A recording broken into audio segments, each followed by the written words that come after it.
So, have I ditched my OM1? No.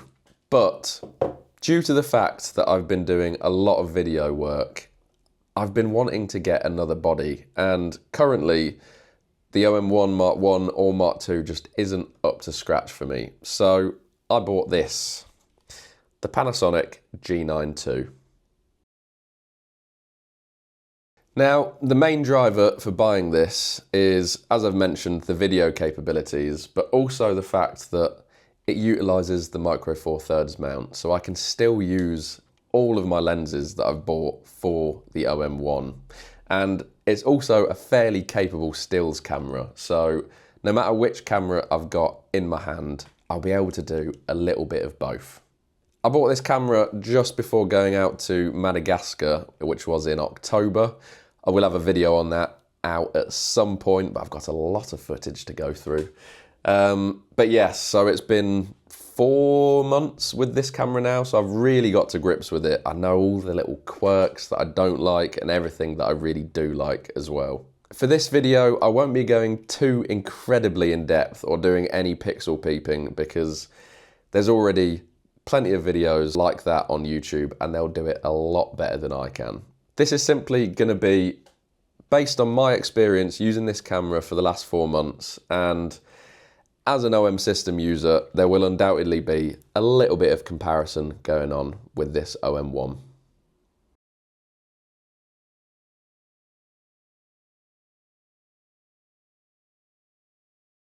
It's definitely bigger in the hand than the OM1, but I have found it to be very, very comfortable. The thing with ergonomics is it changes depending on what size hands you've got or what you're used to.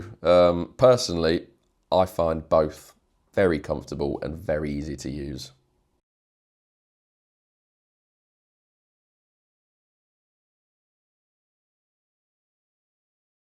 By today's mirrorless standards, the autofocus is just okay.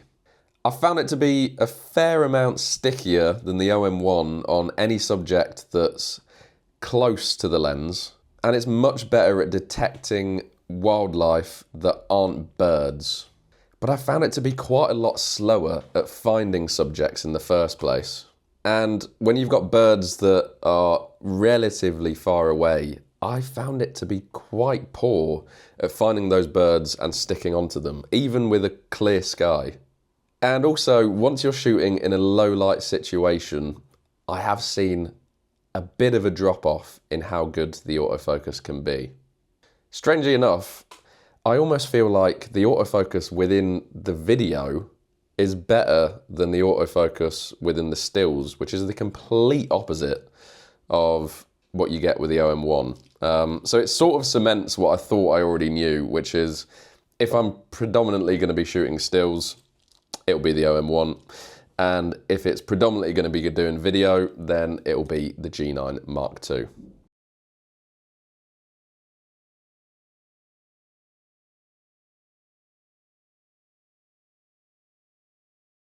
The G9 Mark II has got 5 more megapixels than the OM1. The OM1 having 20 and the G9 Mark II having 25. And usually, the more megapixels, the more noise shows up at higher ISOs. To be honest, I've not found a huge difference between either camera. I think maybe DxO Pure Raw 3, which is what I use for my denoising software, works better with OM1 files, but I've not found there to be a great deal of difference. It should go without saying, really, if you're going to be using Micro Four Thirds for wildlife, where usually you use quite high ISOs, you're going to want to invest in some half-decent denoising software.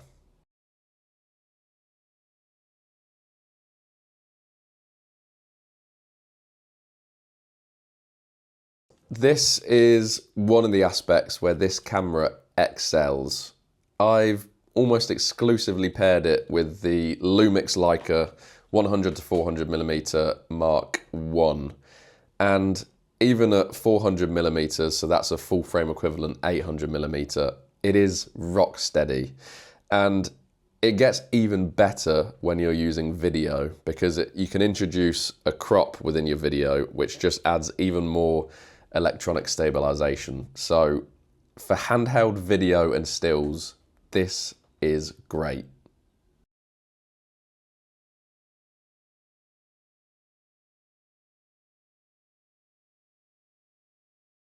So the G9 Mark II allows you to do blackout-free shooting with 20 frames per second or 60 frames per second. So if I'm shooting blackout free, I will keep it at 20 frames per second. That's pretty much perfect for the way that I shoot. But this camera can utilize something called dynamic range boost, which is supposed to give it an extra 1.5 stops of dynamic range. The issue with this is it is not available with blackout free shooting. So most of the time I will keep this with electronic high-speed shutter. Now, this is all quite confusing and I only found it out because of a very, very good Reddit thread. So what I'll do is I'll link that in the description below so you can read about it and learn about it if that so takes your fancy.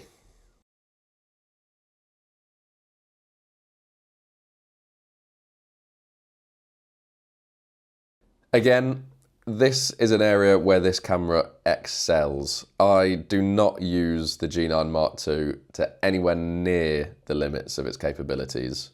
You've got 4K 120 frames per second, meaning you can slow things down by 5 times. You've got very good subject detection that you can shoot at 4K 60 frames per second. And the handheld image stabilization is amazing. It's perfect for what I need for just capturing little bits of video without having to bring a tripod around everywhere.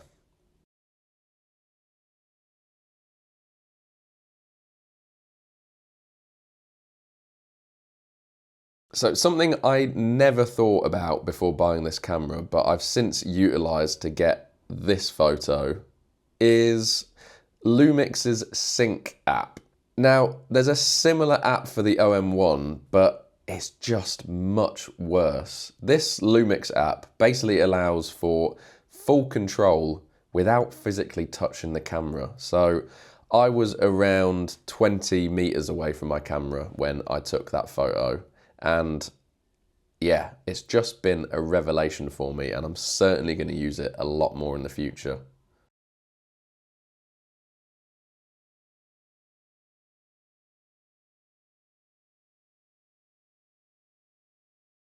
I would say, whilst I'm very, very pleased with this camera and I've used it a lot over the last 4 months, it doesn't feel overly refined.